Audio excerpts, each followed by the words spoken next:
I'm Fiona Bryan of AskACareerExpert.com.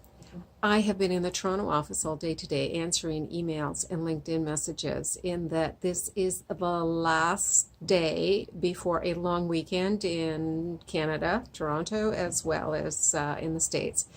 And I'm struck that many of us are just starting to be aware that we want to do something this summer that's going to help us get set up for a great upcoming fall. And I would have to say that the biggest thing is you need to be connecting with people. It's a great time of the year that you can take people out for a drink, for a beer. You can go for a walk with friends. You can arrange for lunchtime out. It is the best thing not to be just holed up in your office so that you're not paying attention to the rest of the world. You can't be invisible. I've said this before. I probably say it every year. You can't be invisible.